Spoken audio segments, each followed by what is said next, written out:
မြတ်ဗုဒ္ဓသို့မဟုတ်လမ်းခရီး၌ကျွမ်းကျင်လိမ္မာသူလို့တရားကောင်းစဉ်လေးပေးပြီးတော့ပေးသက်ပေါင်းသူတော်ကောင်းတို့ကိုအရှင်တို့ဟောပါမယ်မြတ်စွာဘုရားကအဲ့ဒီသုတ်တန်ထဲမှာသူကိုယ်သူမက္ခကုသလောလမ်းခရီးမှာလိမ္မာကျွမ်းကျင်သူဖြစ်တယ်လို့အဲ့လိုဟောပါတယ်ခရီးသွားကြတဲ့ပုဂ္ဂိုလ်တွေဟာကိုသွားနေတဲ့ကိုရှောက်နေတဲ့ခရီးကိုလိမ္မာဖို့ကျွမ်းကျင်ဖို့လိုတယ်ပေါ့နော်လမ်းတော်သွားနေတဲ့ခရီးတော်သွားနေတဲ့သို့မဟုတ်ကိုသွားနေတဲ့ကိုရှောက်နေတဲ့ဒီလမ်းခရီးကိုလိမ္မာမှုကျွမ်းကျင်မှုမရှိဘူးနော်ဘယ်ရောက်လို့ဘယ်ပေါက်မှမသိပဲနဲ့စံတော်ဝါနဲ့သွားနေရတယ်ဆိုလို့ရှိရင်ချမ်းသာမှုမရနိုင်ဘူးဘုဒ္ဓသင်တတ္တဝါတွေဟာလမ်းခရီးမှာလိမ္မာကျွမ်းကျင်မှုမရှိကြတဲ့ပုဂ္ဂိုလ်တွေလို့အဲ့ဒီသုတ်တန်ထဲမှာမြတ်စွာဘုရားဟောတယ်လမ်းခရီးမှာလိမ္မာကျွမ်းကျင်သူဆိုတာကတော့မြတ်စွာဘုရားဖြစ်တယ်လို့ဘာတွေတော်ရဲ့သားဖြစ်တဲ့တိဋ္ဌမထေရကိုအကြောင်းပြုပြီးတော့မြတ်စွာဘုရားဒီဒေသနာကိုဟောကြားတော်မူခဲ့တာတရားဒေသနာမှာအပိုင်းနှစ်ပိုင်းပိုင်းပြီးတော့မြတ်စွာဘုရားဟောထားတာပထမပိုင်းကဘာဟောထားလဲဆိုတော့ဘဝခန္ဓာရဲ့ပုံမှာတွေ့တာမမောမှုလောဘရှိနေမယ်ဆိုလို့ရှိရင်ဘဝခန္ဓာပျက်စီးပြီဆိုတာနဲ့အဲ့ဒီပုဂ္ဂိုလ်ဟာစိုးရင်ရလိမ့်မယ်ငိုကြွေးရလိမ့်မယ်ကိုယ်ဆင်းရဲမှုစိတ်ဆင်းရဲမှုပြင်းစွာပင်ပန်းမှုဆိုတဲ့မလိုလားအပ်တဲ့ဆင်းရဲဒုက္ခတွေတွေ့ရလိမ့်မယ်ဘဝခန္ဓာရဲ့ပုံမှာတွေ့တာမမှုကင်းမယ်ဆိုလို့ရှိရင်တော့ဘဝခန္ဓာဘလို့ပင်ပျက်စီးစေကမှုဖောက်ပြန်ပြောင်းလဲစေကမှုတွေ့တာမမှုကင်းတဲ့ပုဂ္ဂိုလ်အတွက်စိုးရင်စရာငိုကြွေးစရာဆင်းရဲဒုက္ခကြုံစရာအကြောင်းမရှိဘူးဆိုပြီးတော့တွေ့တာမမောခြင်းလောဘရဲ့အပြစ်အနာစာကိုမြတ်စွာဘုရားပြောပြပြီးတော့အဲ့ဒီလောဘကင်းအောင်ဘယ်ပုံပင်ဒီကျင့်သုံးရမလဲဆိုတာလေးကိုတစ်ပိုင်းပိုင်းပြီးတော့မြတ်စွာဘုရားဟောတယ်နောက်တစ်ပိုင်းမှာကျတော့ဘာပြောထားလဲဆိုတော့ငြိမ်းချမ်းရာအစစ်ဖြစ်တဲ့နိဗ္ဗာန်ကိုရောက်ချင်တယ်ဆိုလို့ရှိရင်နိဗ္ဗာန်ကိုရောက်ဖို့အတွက်နိဗ္ဗာန်ကိုအယက်ဒေသတစ်ခုနဲ့တင်စားပြီးတော့နိဗ္ဗာန်ကိုရောက်စေတဲ့အကျင့်ကိုတော့လမ်းနဲ့မြတ်စွာဘုရားဥမာပေးပြီးတော့ငြိမ်းချမ်းရာအစစ်ကိုရောက်ချင်တယ်ဆိုရင်ဘယ်လိုလျှောက်လန်းကြရမလဲဆိုတာကိုမြတ်စွာဘုရားသင်ပြပေးတော်မူတယ်ပေါ့ဒီသုဒ္ဓံလေးကိုတည်တည်ချာချာလေးဂယုတစိုက်နာယူမှတ်သားပြီးတော့စဉ်းစားဆင်ခြင်ကြည့်မယ်ဆိုလို့ရှိရင်အလွန်တရာမှပြည့်စုံတဲ့အလွန်တရာမှနတ်ဘဝမှာကိုအသုံးချတတ်မယ်ဆိုလို့ရှိရင်နောက်ဆုံးချမ်းသာအစစ်အမှန်ဖြစ်တဲ့နိဗ္ဗာန်ကိုရသည့်အထိနောက်ကောင်းကျိုးကိုဖြစ်စေနိုင်တဲ့နောက်နိလန်းတွေကိုပြည့်ပြည့်စုံစုံတွေ့ရတယ်လို့ဒါကြောင့်ဒီကနေ့ညအဲ့ဒီတိဋ္ဌမထေရကိုမြတ်စွာဘုရားဟောတော်မူခဲ့တဲ့တရားစကားတွေကိုပေးသက်ပေါင်းတော်အောင်တို့နာယူမှတ်သားကြည့်ကြနော်ဒီတရားဒေသနာတော်ကိုမဟောကြားသေးခင်မနာကြားသေးခင်မှာတရားတော်အလုံးကိုဟောကြားတော်မူခဲ့တဲ့ဘုရားရှင်ကိုရောမြတ်ရဲ့အင်မတန်အေးချမ်းကြည်လင်တော်မူတဲ့မဟာကရုဏာကိုသိစရာတရားလုံးစုံကိုသိတော်မူမြင်တော်မူတဲ့သဗ္ဗညုတဉာဏ်တည်ဟူသောပညာကိုဒုမဟာကရုဏာကိုပညာကိုနှစ်ပါးစုံတို့ဖြင့်ပြည့်စုံတော်မူတဲ့ဘုရားရှင်ကိုရောမြတ်ကိုယုတိမြတ်နုရှိခိုးပူတော်ကြအောင်စုအလုံးလက်ဥချီမှုပြီးတော့အာယုံပြုကြရအောင်ကရုဏာတိတလဟရယံပညာပိဇောတဝိယတမောဟဓမ္မသာနရမရလောကကရုဝန္တိဒုက္ကတံဂတိဝိမု ddha ကရုဏာတိတလဟရယံမဟာကရုဏာတော်ဖြင့်အေးမြသောစိတ်နှလုံးလည်းရှိတော်မူပါပေထသောပညာပိဇောတဝိယတမောဟဓမ္မအရဟတမေတိဟုသောအယောင်အလင်းဖြင့်အဝိဇ္ဇာတိဟုသောအမိုက်မောင်ကိုဖယ်ခွာတော်မူပြီးထသော သာနေရမေရလောကကရောလူနှင့်ပြမတ္တဝါနန္တတို့ဤကြောက်ထီတန်တို့လေကရုပြုရာတဆူရီသောဆရာသခင်လည်းဖြစ်တော်မူပါပေထသောဂတိဝိမုတ္တံဒေဝမနုဿန္တိတယနှင့်ပေတတရိစ္ဆာလာယအရှိငါတန်သောဂတိတို့မှာလေအထူးသဖြင့်ကင်းလွတ်တော်မူပေထသောဒုက္ကတံတတဝါတို့အားအကျိုးများကြောင်းဟုတ်မှန်သောစကားကောင်းကိုသာမျက်ရှိတော်မူပါပေထသောဗုဒ္ဓံသစ္စာလေးရတရားမြတ်ကိုလက်ပေါ်တင်တာဗရမ ्या ကဲ့သို့ပြတ်သားထင်းလင်းသိမြင်ပေတတ်ဖျက်ရှင်ကိုယ်တော်မြတ်ကြီးကိုမေယံတရားပုဂ္ဂိုလ်တရားနာပုဂ္ဂိုလ်ခေါ်ဆိုပညတ်ပရမမမူယုံနာနှဖျားဖြစ်ကြပါသောဘုရားတပည့်တော်တို့သည်ဝဏိဝနာမှာကာယဝစီမနောချီ၍သုံးလီဒွါရပနာမဖြင့်ဒုက္ခယုကျိုးလက်ဆောင်မောဟရှိခိုးဥညွတ်ပါ၏မြတ်စွာဘုရား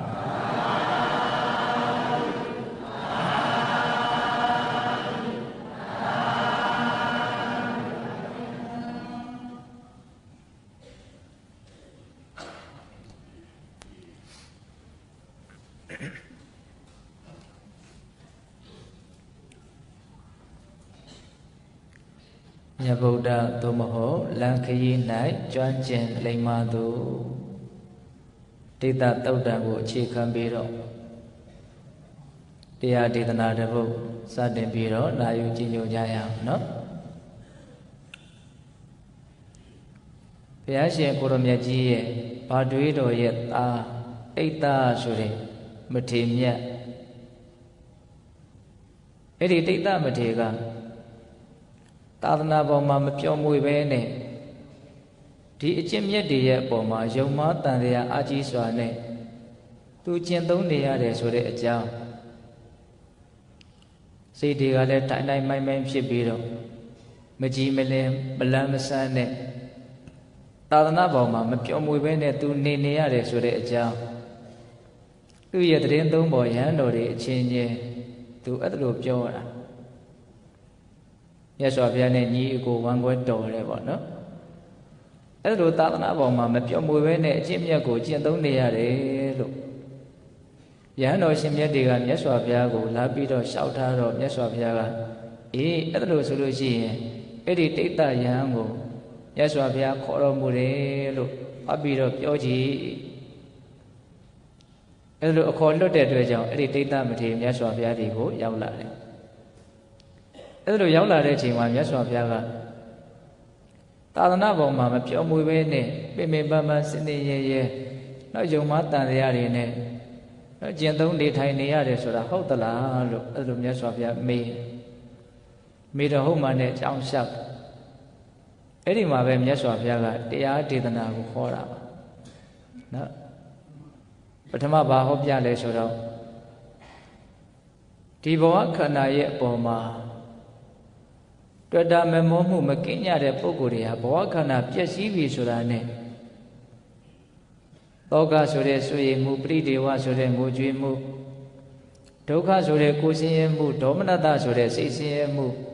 ဥပယာတလို့ဆိုတဲ့ပြင်းစွာပင်ပန်းမှုတရားစုံ၅မျိုးကိုတေချာပေါက်ရှင်ဆိုင်ရလိမ့်မယ်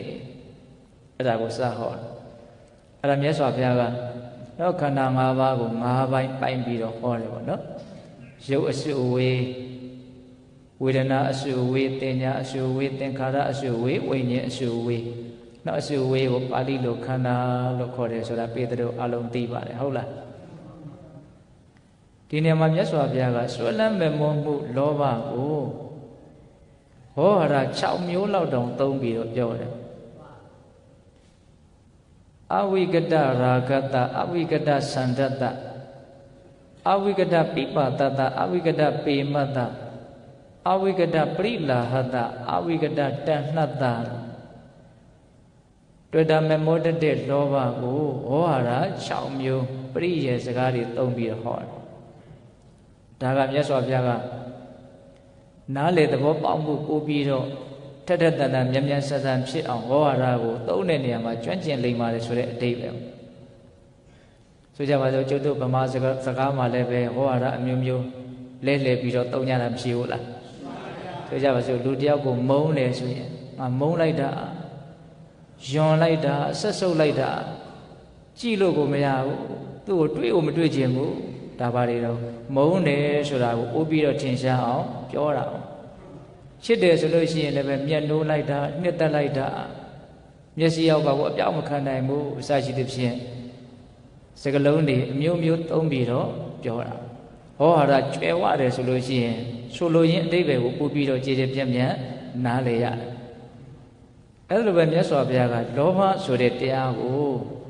ဟောဟာရဘယ်နှလုံးသုံးလို့ဆိုတော့6လုံးသုံးပြတယ်အဲ့ဒီမှာရာဂဆွဲမဲ့မှုစန္ဒလိုချင်မှုနော်ပေမချစ်ခင်မှုပိပါဒစာလောင်မှုပရိလာဟစိတ်ထဲမှာပူပူလောင်လောင်ဖြစ်လာအောင်ကိုပဲစာလောင်တယ်တဏှာနှစ်သက်နေတယ်6မျိုးနော်အဲ့ဒါမြတ်စွာဘုရားကဒီခန္ဓာ၅ပါးရဲ့ပုံမှာတစုံတစ်ယောက်သောပုဂ္ဂိုလ်သည်အဝိကတရာဂတဆွဲမဲ့မှုမကင်းပဲဖြစ်နေတယ်နော်ယာကဆိုတာဆွဲမဲ့တယ်တဲကိုကောက်ရင်လောဘပါပဲနော်ဦးဇင်းတို့အဝိဖြူလေးတွေပေါ်မှာတစုံတရာစေးတွေပါတွေစွန့်ထင်းသွားမယ်ဆိုလို့ရှိရင်ချွတ်ဖို့မလွယ်တော့ဘူးဆွဲသွားတာအယောင်လေးဆွဲသွားတာလျှော်လွတ်ဖို့တိတ်ပြီးတော့မလွယ်ဘူးယာကဆိုတာအဲ့ဒီသဘောပဲအာယုံကိုဆွဲသွားတာစိတ်ထဲမှာအဝိကတရာဂတဆွဲမဲ့မှုမကင်းဘူးဆိုလို့ရှိရင်အဝိကတဆန္ဒတအလိုဆန္ဒတွေမကင်းဘူးဆိုလို့ရှိရင်အဝိကတပေမတ္တချစ်ခင်နှစ်သက်မှုတွေမကင်းဘူးဆိုလို့ရှိရင်အဝိကတပိပါဒတစာလောင်မှုသိမ့်မှုတွေမကင်းဘူးဆိုလို့ရှိရင်အဝိကတပရိလာဟတစိတ်ထဲမှာပူလောင်မှုမကင်းဘူးဆိုလို့ရှိရင်အဝိကတတဏ္ဍတနှစ်သက်မှုတဏှာမကင်းဘူးဆိုလို့ရှိရင်လောဘကိုဘယ်နှမျိုးလောက်ပြောတော့6မျိုးလောက်ပြောတယ်နော်အဲ့လိုဒီခန္ဓာရဲ့ပုံမှာဒီလိုလောဘဓာတ်တွေမကင်းပဲနဲ့ဆွဲမဲ့မှုမျက်နှာမှုတွေရှိနေမယ်ဆိုလို့ရှိရင်ဒီခန္ဓာတစ်မျိုးတစ်မျိုးပေါက်ပြန်ပြီးပြောင်းလဲပြီဆိုတာနဲ့အဲ့ဒီပုဂ္ဂိုလ်ဟာတောကပရိဒေဝဒုက္ခဒေါမနတဥပယာတလို့ဆိုတဲ့တရားစုံ5မျိုးကိုသေချာပေါက်ရှင်ဆိုင်ရလိမ့်မယ်တဲ့နိယာမနော်တောကဆိုတာစိုးရိမ်တာပရိဒေဝဆိုတာငိုကြွေးတာဒုက္ခဆိုတာကိုယ်ဆင်းရဲတာဒေါမနတဆိုတာစိတ်ဆင်းရဲတာဥပယတဆိုတာပြင်းစွာပင်ပန်းတာဆင်းရဲလုံးအားကြီးလို့တချို့တက်သွားတာတွေရှိတယ်နော်အဲ့လိုမျိုးအရင်တို့ဆိုရင်ချင်းကိုကြွေးခြင်းကိုဆင်းရဲခြင်းစိတ်ဆင်းရဲခြင်းပြင်းစွာပင်ပန်းခြင်းလို့ဆိုတဲ့မလိုလားအပ်တဲ့ဒီဆင်းရဲဒုက္ခတွေဟာဆွဲမဲ့မှုမကင်းတဲ့ပုံကိုယ်တွေသူတို့ဆွဲမဲ့ထားတဲ့အရာပျက်စီးပြီးပြောင်းလဲပြီးပေါက်ပြန်ပြီးဆိုတာနဲ့အဲ့ဒီဆင်းရဲဒုက္ခတွေကိုသူတို့ကမုတ်ချရင်ဆိုင်ရလိမ့်မယ်တဲ့ဟုတ်လားဆက်ပြီးတော့မြတ်စွာဘုရားကတကယ်လို့သာဆွဲလန်းမမောမှုလောဘဓာတ်ကင်းငယ်မဆိုလို့ရှိရင်တော့ဘာဒီဘလို့ပဲပျက်စီးလို့နေဖောက်ပြန်လို့နေအဲ့ဒီပုဂ္ဂိုလ်စိုးရင်စရာကိုကြွေးစရာကိုဆင်းရဲတာစိတ်ဆင်းရဲတာပြင်းစွာပင်ပန်းစရာအကြောင်းမရှိဘူးတဲ့နော်ဝိကတရာဂတဝိကတစန္ဒတဝိကတပေမတ္တဝိကတပိပါဒတဝိကတပရိလာဟတဝိကတတဏ္ဏတသူ့ကိုလည်း6မျိုးဟောတယ်ဒီခန္ဓာ၅ပါးရဲ့ပုံမှာဆွဲမဲ့မှုကင်းမယ်ဆိုလို့ရှိရင်ဆန္ဒတွေကင်းနေမယ်ဆိုလို့ရှိရင်ချစ်ခင်နှစ်သက်မှုတွေကင်းနေမယ်ဆိုလို့ရှိရင်စာလောင်မှုသိမ့်မှုတွေကင်းနေမယ်ဆိုလို့ရှိရင်နော်ပူလောင်မှုတွေကင်းနေမယ်ဆိုရင်အလိုဆန္ဒတဏှာတွေကင်းနေမယ်ဆိုလို့ရှိရင်ဒီခန္ဓာကိုယ်ကြီးဒီနေ့ပေါက်ပြန်ပြောင်းလဲပျက်စီးလာပြီဆိုတဲ့အချိန်မျိုးမှာအဲ့ဒီပုဂ္ဂိုလ်မှာဘာစိုးရိမ်မှုမှဘာငိုကြွေးမှုမှဘာဆင်းရဲမှုမှဖြစ်เสียအကြောင်းမရှိဘူးဒါကြီးပေါ်မှာကိုမနှစ်သက်ထားတာမရှိပဲကိုနော်အလွန်စဉ်းစားရကောင်းတဲ့အချက်နော်အဲ့ဒါလို့ဆိုရင်တရားဓမ္မတို့ဦးဇင်းတို့တွေကကိုယ့်အခြေအနေကိုကိုယ့်အကိုပြန်ပြီးတော့မှန်မှန်ကန်ကန်နားလည်ဖို့လိုတယ်တရားဓမ္မတို့ဦးဇင်းတို့တွေဟာစိုးရိမ်ကြရအောင်ပဲငိုကြွေးကြရအောင်ပဲဆင်းရဲကြရအောင်ပဲပြင်းစွာပင်ပန်းမှုတွေဖြစ်ကြရအောင်ပဲပုံကိုယ်တွေပဲလို့မဆိုနိုင်ဘူးလားဘာဖြစ်လို့တော့မိမိခန္ဓာသူတစ်ပါးခန္ဓာလို့ဆိုတဲ့ဒီခန္ဓာတွေရဲ့ပုံမှာဆွဲမဲ့မှုမကင်းသေးဘူးပြောရရင်လောဘမကင်းသေးဘူးပေါ့နော် လောဘမကင်းသေးတဲ့အတွက်ကြောင့်ပျက်စီးမှုကြုံလာတဲ့အချိန်မှာဘာဖြစ်ကြမလို့စိုးရိမ်ရလိမ့်မယ်ငိုကြွေးရလိမ့်မယ်တော့လောကကြီးမှာဆင်းရဲမှုကြုံရတယ်စိတ်ဆင်းရဲမှုတွေကြုံရတယ်ဆိုတာဘယ်သူကမှအဲ့ဒီစိတ်ဆင်းရဲကိုလာပြီးတော့ပေးတာမဟုတ်ကိုယ်အကြောင်းတရားနဲ့ကိုတွေ့ကြကြုံကြရတာအဲ့ဒါအဓိကအကြောင်းတရားကတော့အဲ့ဒီလောဘပဲဒီနေ့မှာဦးဇင်းတို့အပေါ်ယံလေးလည်းပဲစဉ်းစားကြည့်ပေါ့လေနောက်တစ်စုံတစ်ခုရဲ့ပုံမှာကိုနှစ်သက်နေတယ်မျက်နှိုးနေတယ်ဆိုရင်အဲ့ဒီတစ်စုံတစ်ခုဖောက်ပြန်ပြောင်းလဲပြီဆိုတာနဲ့ကိုဒုက္ခရောက်ရတာပဲအဲ့တော့လောကမှာတတ္တဝါတွေဟာမိမိခန္ဓာရဲ့ပုံမှာဆွဲလန်းမှုအကြီးမားဆုံးမမောမှုအကြီးမားဆုံးချစ်ခင်နှစ်သက်မှုအကြီးမားဆုံးပဲဒါကြောင့်မိမိခန္ဓာပျက်စီးပြီဆိုတဲ့ဒီနေ့မှာအကြီးကျယ်ဆုံးဆင်းရဲရလိမ့်မယ်ပင်ပန်းရလိမ့်မယ်တော့ခက်တာကလည်းပဲနော်တရားဓမ္မတို့ဦးဇင်းတို့ဆွဲလန်းထားတဲ့မမောထားတဲ့အရာတွေကမပျက်စီးမဲ့အရာတစ်ခုမှမရှိဘူးတေချာပေါက်ပျက်စီးမဲ့အရာတွေဖြစ်တဲ့အတွက်ကြောင့်တစ်ချိန်မှာအဲ့ဒါဟာတေချာပေါက်ပျက်စီးလိမ့်မယ်ပျက်စီးပြီဆိုတာနဲ့ကိုယ်ကလည်းပဲဒါရဲ့အပေါ်မှာဆွဲလန်းမမောမှုကလည်းရှိနေတဲ့အတွက်ကြောင့်ပျက်စီးပြီဆိုတာနဲ့တောက်လျှောက်ပါဖြစ်မလို့ဆင်းရဲကြလိမ့်မယ်ဒုက္ခရောက်လိမ့်မယ်အဲ့ဒါလို့ဆိုလို့ရှိရင်ဆင်းရဲဒုက္ခမရောက်ချင်ဘူးမတွေ့လို့ဘူးမကြုံလို့ဘူးဆိုလို့ရှိရင်အကြောင်းတရားဖြစ်တဲ့လောဘကိုကင်းကွာအောင်လုပ်ရမယ်တစ်ဆင့်လျှော့ပြောရမယ်ဆိုရင်နေပါအောင်လုပ်ရမယ်အဲ့ဒါပဲနီးနဲ့လောဘကိုနေပါအောင်လုပ်ရမှာတော့အဲ့ဒီနီးကိုမြတ်စွာဘုရားပေးတယ်ဒါကဓမ္မတို့ဦးဇင်းတို့ကိုယ်ပြဒနာကိုသိပြီးတော့ကိုယ်ပြဒနာကိုပြေလေအောင်ရှင်းရမယ်ဆိုတဲ့အဓိပ္ပာယ်နော်ခက်တာကလူတွေကပြဒနာကိုရှင်းပြီးသားအနေအထားကိုမပြောနဲ့နော်ရှင်းဖို့ကြိုးစားတဲ့အနေအထားကိုမပြောနဲ့ပြဒနာရှိနေတယ်ဆိုတာကိုတော့သိပြီးတော့သတိမထားမိဟုတ်တယ်မဟုတ်လားကိုယ်ရှင်းပြီးတယ်ထင်းနေတာနော်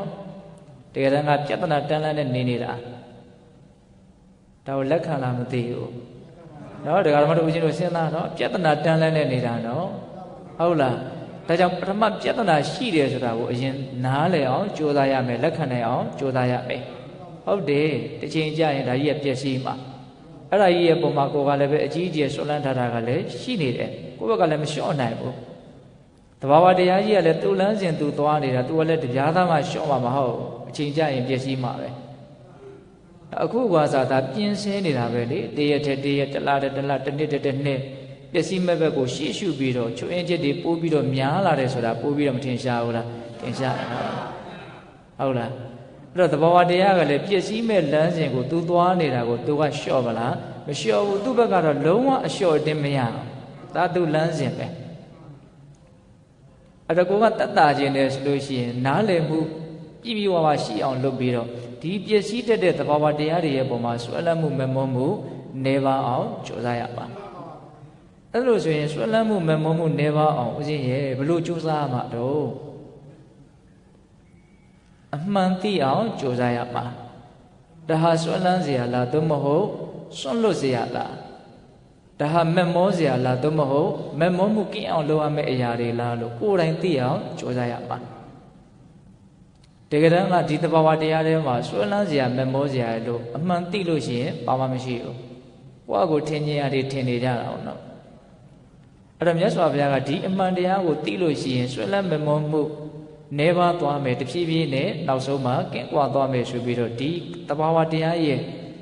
အမှန်တရားကိုသိအောင်လုပ်ကြရမယ်ဆိုတာကိုသင်ပြပေးတာဘာသင်ပေးတုံးဆိုတော့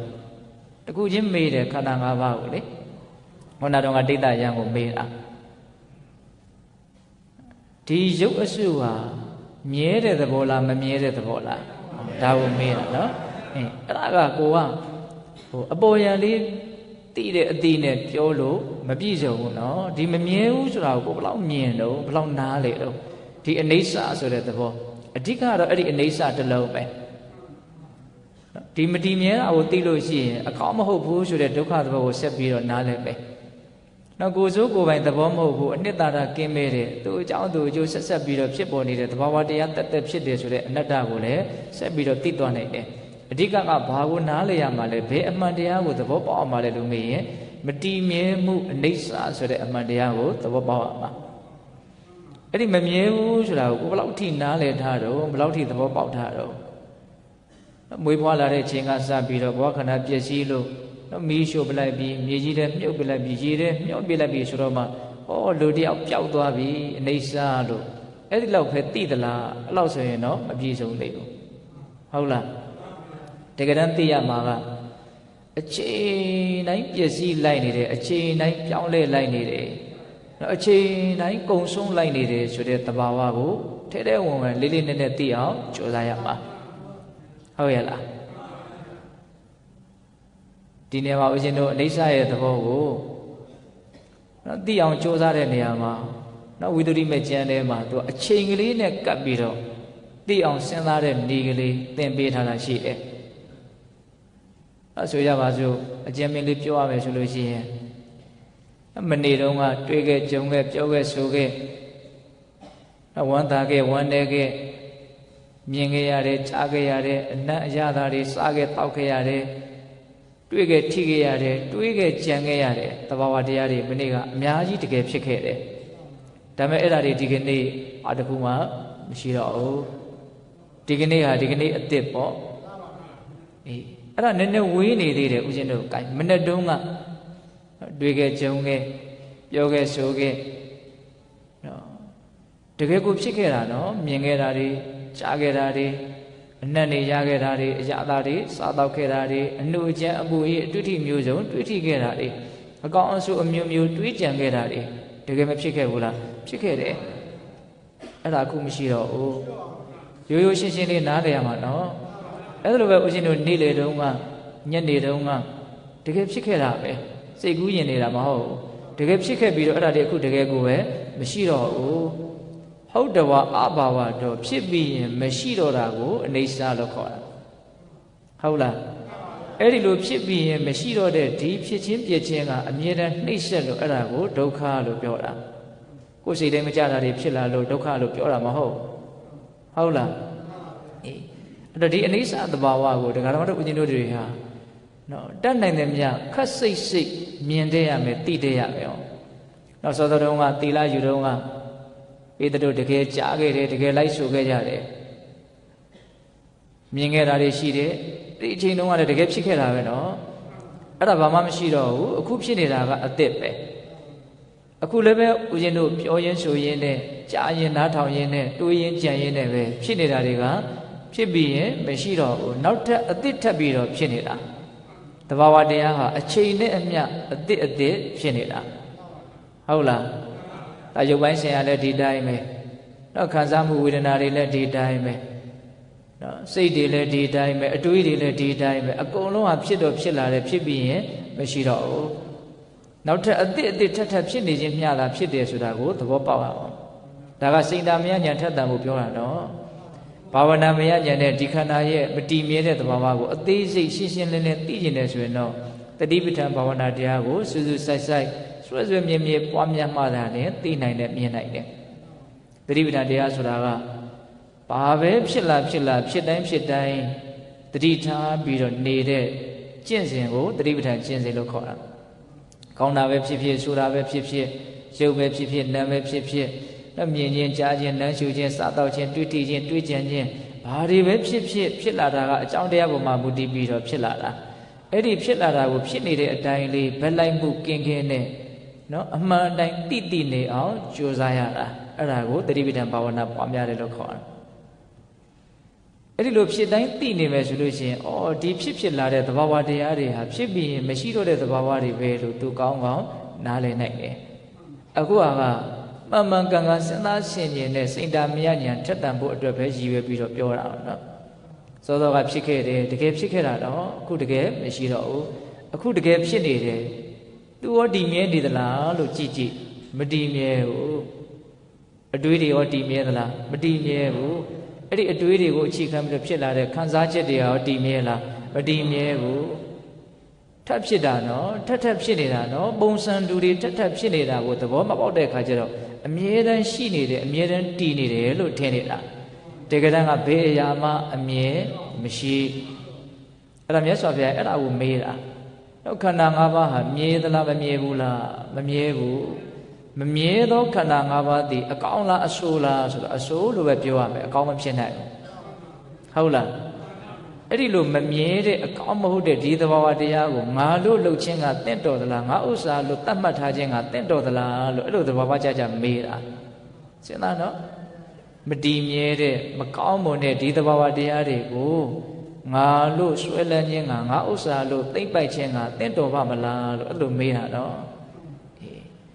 အဲ့လိုမျိုးဒီခန္ဓာရဲ့ပုံမှာမတည်မြဲတာကိုမှန်မှန်ကန်ကန်သိပြီးတော့မြင်ပြီးတော့နေမယ်ဆိုလို့ရှိရင်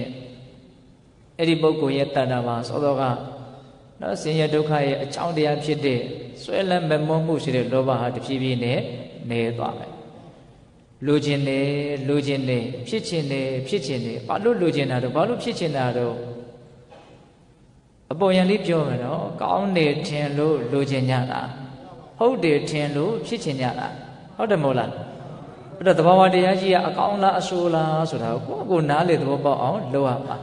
နောက်ဆိုရမှာဆိုမကောင်းဘူးဆိုတာကတော့ကြားဘူးနေတာပဲဒါပေမဲ့ကြားဘူးတာဟာသိတာမဟုတ်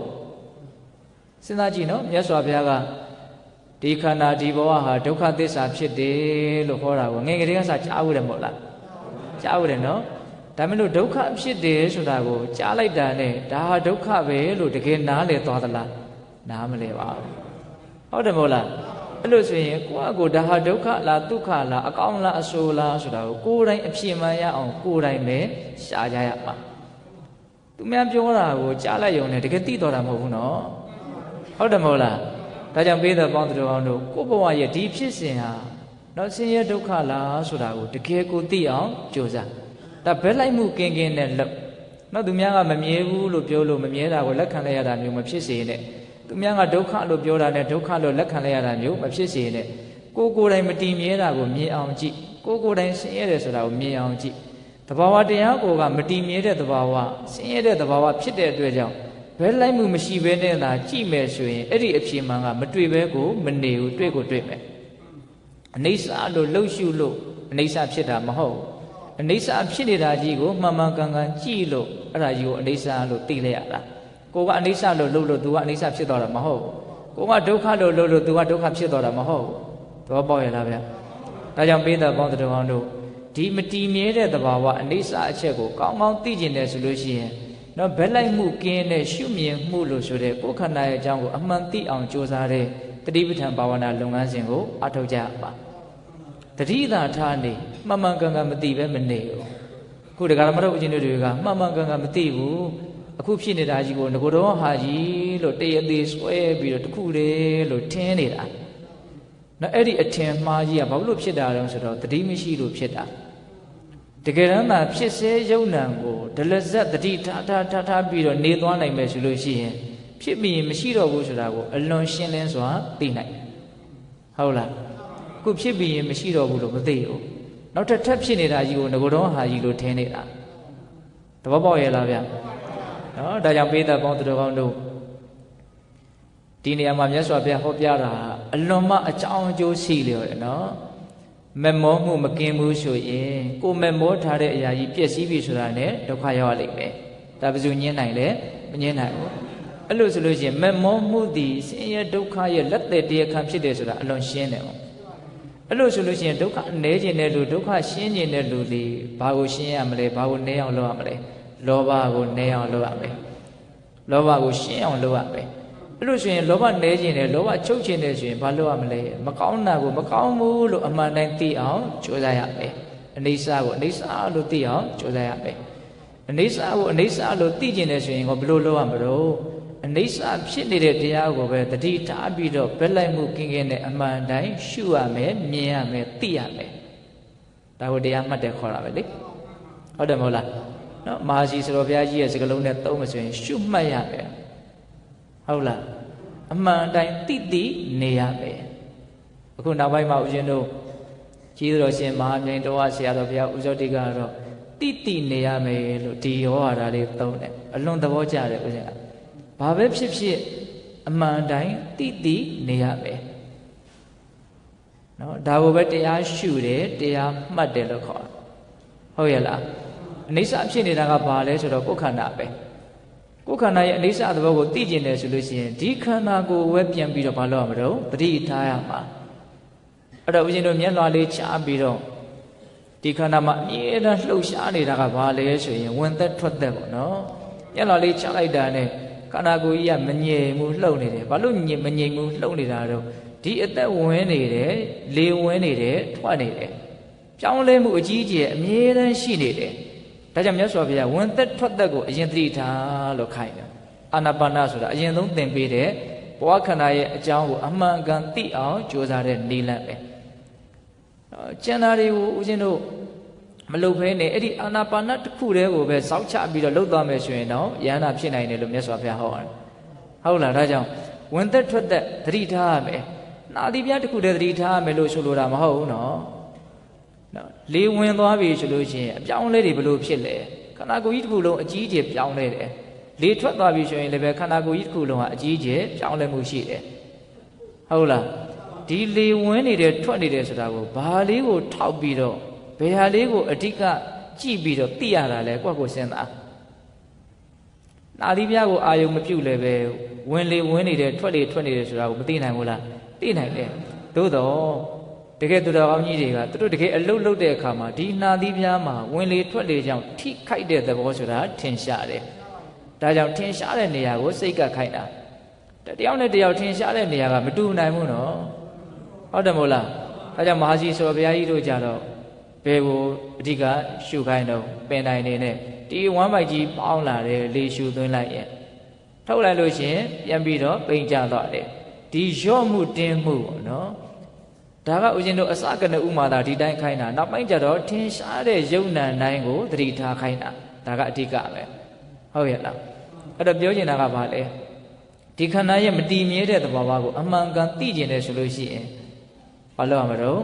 ဒီခန္ဓာမှာဖြစ်နေတဲ့သဘာဝတရားတွေကိုအမှန်တိုင်းသတိထားရမယ်သတိထားခြင်းအဖြစ်အနိစ္စကိုသိမယ်အနိစ္စကိုသိခြင်းအဖြစ်အမှန်ကိုသိမယ်အမှန်ကိုသိခြင်းအဖြစ်လောဘတဖြည်းဖြည်းနည်းမယ်လောဘနည်းခြင်းအဖြစ်လောဘကြောင့်ဖြစ်မဲ့ဒုက္ခတွေနည်းသွားမယ်အလွန်အရေးပါတဲ့ဟောပြောချက်လို့မဆိုနိုင်ဘူးလားဆိုနိုင်တော့ဒါကြောင့်ပိဿပေါင်းတော်ကောင်းတို့မတို့ဒုက္ခတွေဘလို့ဖြစ်မှာတော့ဘယ်သူစီကမှမလာဘူးဒုက္ခကအဲ့ဒီလောဘစီကလာမှာဟုတ်လားကိုယ်ခန္ဓာကိုယ်ရဲ့အပေါ်မှာအမြင်မရှင်းတဲ့အတွက်ကြောင့်တွေ့တာမဲ့မမှုကအကြီးအကျယ်ရှိတယ်ဟုတ်လားဒုက္ခဘယ်ကလာမလို့အဲ့ဒီလောဘကလာမှာတော့လောဘဘယ်ကလာတာတော့လောဘမသိရကနေလာတာဒါကြောင့်မလို့သိအောင်ကြိုးစားရတာနော်ဒါကဦးဇင်းတို့တရားရဲ့ပထမပိုင်းလို့ဆိုကြပါစို့ဆက်ပြီးတော့မြတ်စွာဘုရားကသာသနာ့ဘောင်မှာမပြောမွေးပါဘူးလို့ဆိုတဲ့အဲ့ဒီတိဋ္ဌယဟန်ကိုပါဆက်ပြီးတော့ဟောတုံးဆိုတော့သေယထာပိတိဋ္ဌဒွေပုရိသဥပမာပြောပြမယ်တဲ့ဟောဒီလောကကြီးမှာယောက်ျား2ယောက်ရှိတယ်ဆိုကြပါစို့တဲ့ဟောတရားဒုတိယပိုင်းစလာပြီနော်တယောက်သောယောက်ျားကဘယ်လိုသဘောရှိတုံးဆိုတော့ဧကောပုရိသောအမကကုသလောနော်လမ်းခရီးမှာလိမ္မာကျွမ်းကျင်မှုမရှိဘူးဧကောပုရိသောမကကုသလောတဲ့တယောက်သောယောက်ျားကတော့လမ်းခရီးမှာလိမ္မာကျွမ်းကျင်မှုရှိတယ်စပြီးတော့မြတ်စွာဘုရားကဥပမာပေးတာဆိုလိုရင်းအ내ဒိဋ္ဌိကိုပို့ပြီးတော့ပြပြပြင်းပြင်းသိဖို့အတွက်ဥပမာဆိုတာအလွန်ထိရောက်တဲ့စကားပြောနည်းပေါ့နော်ယောက်ျား2ယောက်ရှိတယ်တယောက်သောယောက်ျားကလမ်းခရီးကိုလိမ္မာကျွမ်းကျင်မှုမရှိဘူးတယောက်သောယောက်ျားကလမ်းခရီးမှာလိမ္မာကျွမ်းကျင်မှုရှိတယ်အဲ့ဒီအချိန်မှာလမ်းခရီးမှာလိမ္မာကျွမ်းကျင်မှုမရှိတဲ့ယောက်ျားကလမ်းခရီးမှာလိမ္မာကျွမ်းကျင်မှုရှိတဲ့ယောက်ျားကိုလမ်းမေးတယ်တဲ့တမိနံသောအမကကုသလောပုရိသောနော်အမုံမကံကုသလံပုရိသံမကံပုတ်เสียနော်လမ်းမသိတဲ့လူကလမ်းသိတဲ့လူကလမ်းမေးတယ်ပေါ့အဲ့လိုမေးတဲ့အခါကျတော့လမ်းသိတဲ့လူကဘာပြောတော့သောအေဝရေယသူပြောလိုက်တယ်တဲ့အေဟိဘောပုရိသလာခဲ့အယံမကောဟောတာကတော့လမ်းမေးနော်လမ်းမသိလို့လမ်းမေးတဲ့လူကိုလမ်းသိတဲ့လူကလမ်းပြတယ်ပေါ့နော်ဒါကတော့လမ်းမေးအယံမကောဟောတာလမ်းမေးတေနမုဒ္ဒံကိစ္စတေနမုဒ္ဒံကန္တဝဒခိတတိဒွေတာပဋ္ဌာအဲ့ဒီလမ်းဖြင့်မင်းဟာတခဏလောက်သွားလိုက်ပါတဲ့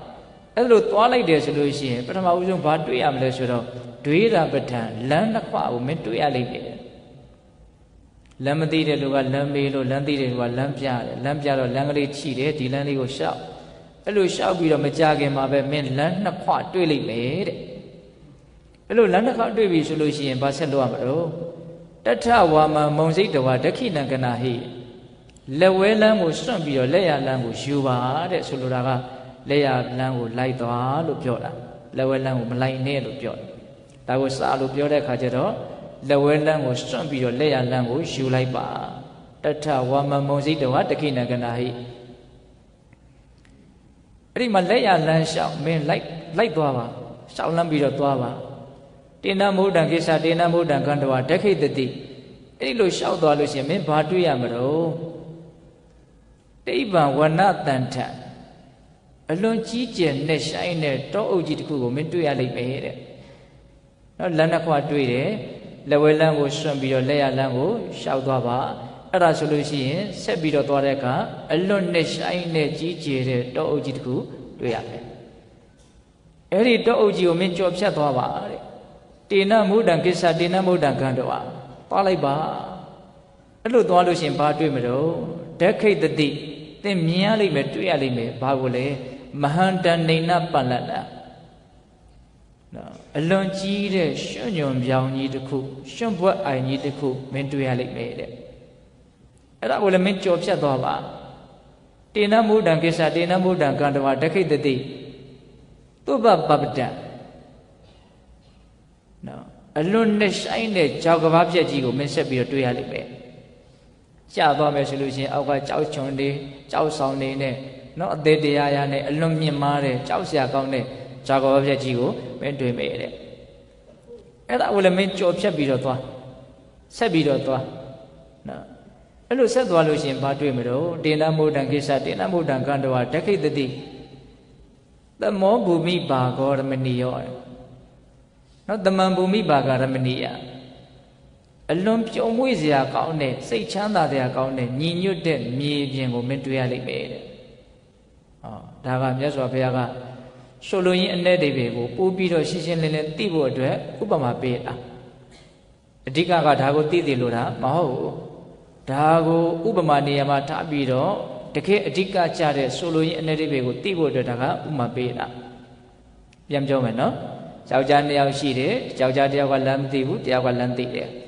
လမ်းမသိတဲ့လူကလမ်းသိတဲ့ကိုလမ်းမေးတဲ့အခါကျတော့လမ်းကိုပြတယ်မင်းဒီလမ်းတိုင်းသွားလို့ရှိရင်လမ်းနှစ်ခွကိုမင်းတွေ့လိမ့်မယ်တွေ့လို့ရှိရင်လက်ဝဲလမ်းကိုစွန့်ပြီးတော့လက်ရလမ်းကိုမင်းလို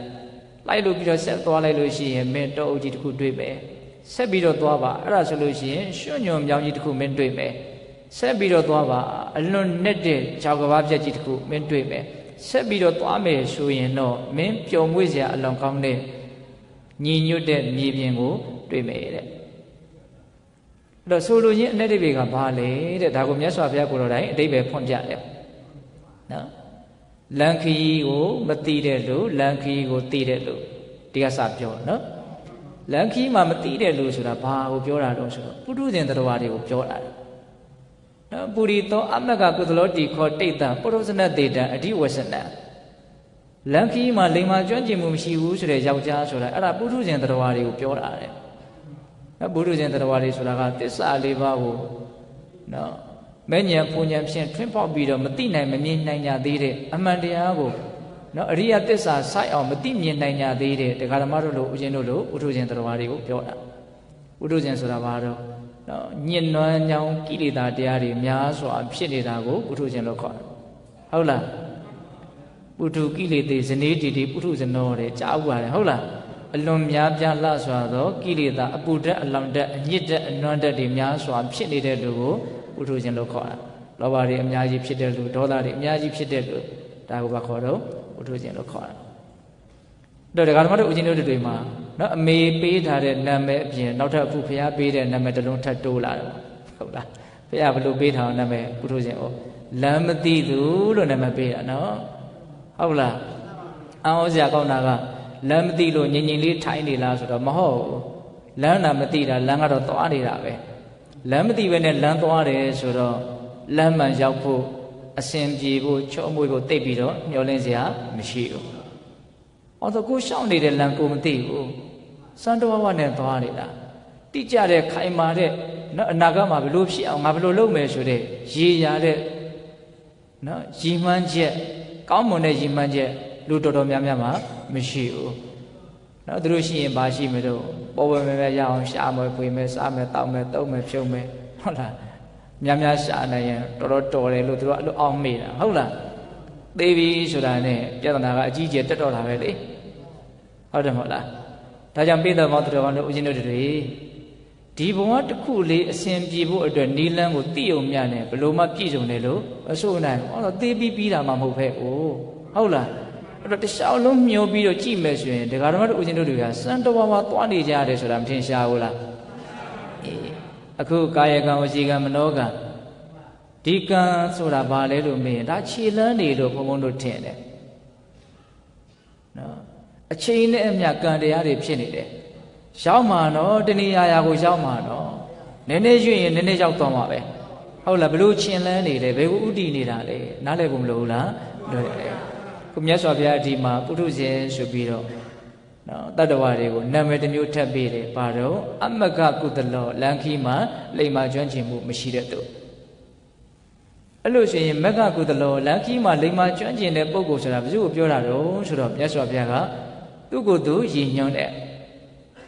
ပုရိသောမကကုသလောတိခောတိတတထာဂတတေတအဓိဝဆနအရဟတောတမ္မတံဗုဒ္ဓတ